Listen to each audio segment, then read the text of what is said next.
Hey, I'm just curious to know, just quickly before we get on to all the really fun stuff, how does it feel to come away from the first round with T8 winning both races and you actually keep both the races? Oh, man, I think that's still too soon. No, it's 12 months. Come on, it's 12 months.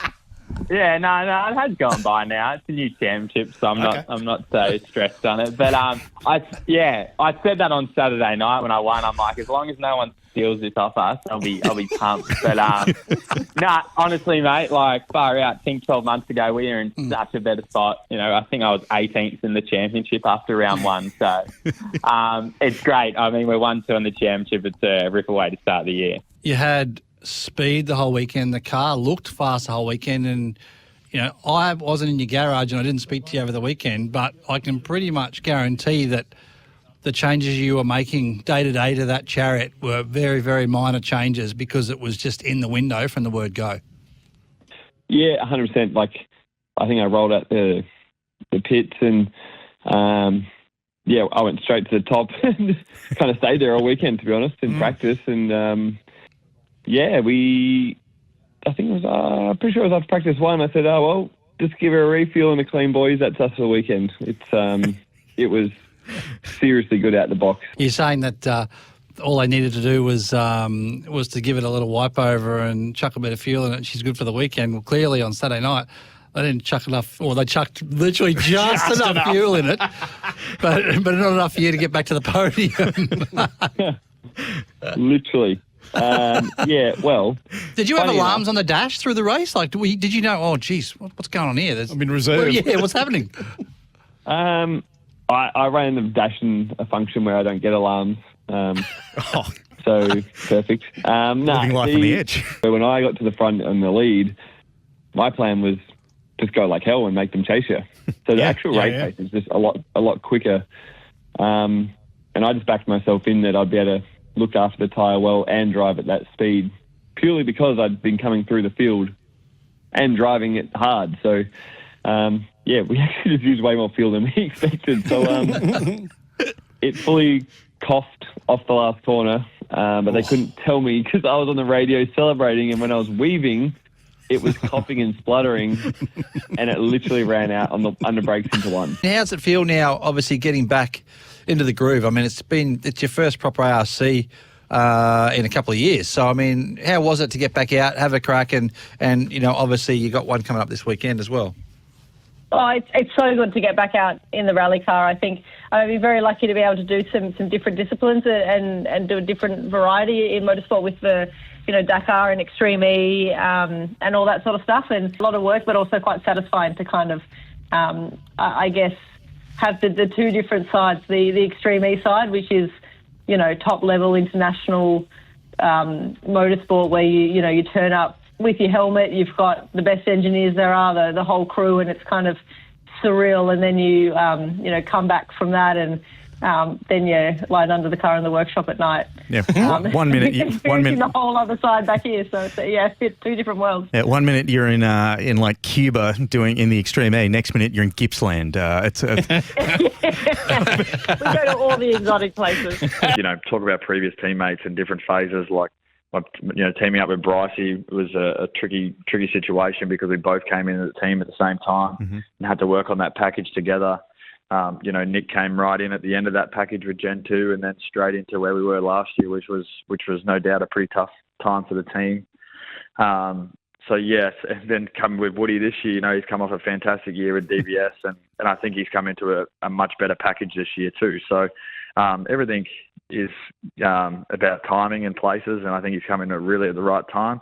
But saying that he's a massive talent as well, and I think we can all see that. So, it's going to be, like I said, it'll be unique for me because I really feel like I'm drawing a lot of parallel for when I first came into the category with Mark Winterbottom and used to talk his ear off and probably make his ears bleed. But the same thing, you know, Frosty went on to do some pretty cool things. You know, won that championship in 15 and we pushed each other really hard. And I hope, I can see Woody trying to do the same. So hope that pays dividends. And we can get what we want to achieve at WAU. What about your teammate, Crazy Dave? What's he brought to the team? Because you were teammates.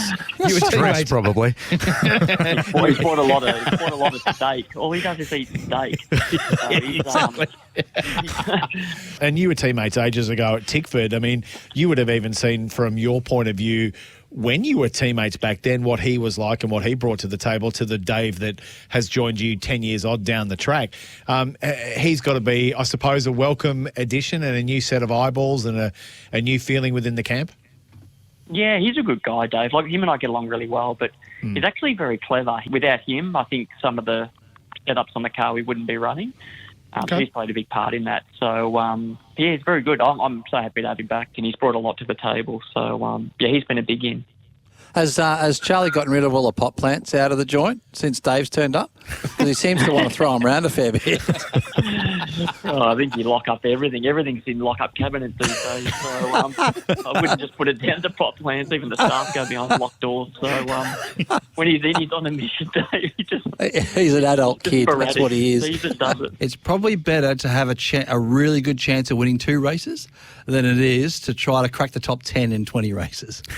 Yeah, 100%. You know, like you're really, you know, probably looking back at what I did the last couple of years, you know, you just sign yourself up for punishment. And then, you know, for me as an individual where I want to win and I want to be successful, it's incredibly absorbing both physically and mentally. And, you know, at the end of last year, I made a promise to myself I would never do this to myself again. I was really fortunate to have the opportunity working with Brett Thomas and his team at TFH. And Brett said, hey, look, we want to build up a brand new race team. Do you want to help us out? And I just thought, cool, what a cool opportunity. You know, something completely left of field, wasn't expected. You know, the fact that we're now leading the championship, or leading the series, I should say, in Trans Am, in both the team and ourselves, but also, I guess, taking, confidence in myself that I can still do the job if I surround myself with the right people. So, no, it's been good. 2025, where is Cameron Waters going to be racing full time? I'll just be where I am now, mate. I like reading all the speculation, all that stuff. I have a laugh to myself, so does my team. But I'll be a tick for next year. Hopefully, do a bit of overseas racing like I have this year, maybe, and the sprint car stuff as well. So this year's been a lot of fun with a bit of racing on the side, and main focus is the Supercar Championship. You've also been mentoring Matty Payne, and he's been on a ripper run since Townsville. I think he's had a couple of poles and 4 podiums. He had a race win. I mean, he credits a lot of your mentorship to his success this year. Does it remind you of when you were mentoring Nick? Has he got the same sort of mentality? And he's a heck of a talent after finishing 4th at Sandown as well. Like, you guys go into your 26th campaign, Garth, you've got to be feeling a little confident. Well, Matty Payne's 3rd, but you're 26. You'd be feeling confident, wouldn't you? Oh, look, you're as confident as you can be. You know, I mean, we had a really strong Sandown, obviously, finishing 4th, probably good enough, fast enough to be 3rd, realistically. So that gives you a confidence. Yeah, and as you mentioned, Matt's form in the second half of this year has been very, very strong. And he's a special talent. He's a very different character than what Nick was back when Nick was much younger. But can do stuff in the race car that reminds me a lot of Shane, to be honest. Wow, that's a big rap. Yeah, I mean, he's a very different character to Shane, and probably races differently to Shane. But you look at some of the data, and you look at some of the inputs, and you just think, wow, I've seen this before, and it was with Shane. So, whether he goes on to have the same sort of career that Shane had in supercars, that's yet to be determined. But the building blocks are there for sure. You guys seem to be able to turn that around overnight, quite easily. And is that a lot of change? And obviously George he was my engineer for quite a number of years as well. That's so I sort of know a little bit the way Georgie works, and we're quite close. So is that something that you guys collectively do and change? Do you change a lot? Like basically start from scratch and go from front to back again between Saturday and Sunday? Or generally 9 times out of 10, is it 2 or 3 little tweaks to get the car where you need it? Yeah, I think there's lots of different ways you can go about it, but we try stay methodical as possible, and try pick apart the car as much as we can, and brainstorm ideas and run through everything over multiple times, and yeah, George and I have had a good history together, so he knows by the tone of my voice of how big of a change is that we need. That's how we sort of work. It's all based on trust and, you know, and a relationship that we've been building on for the last few years.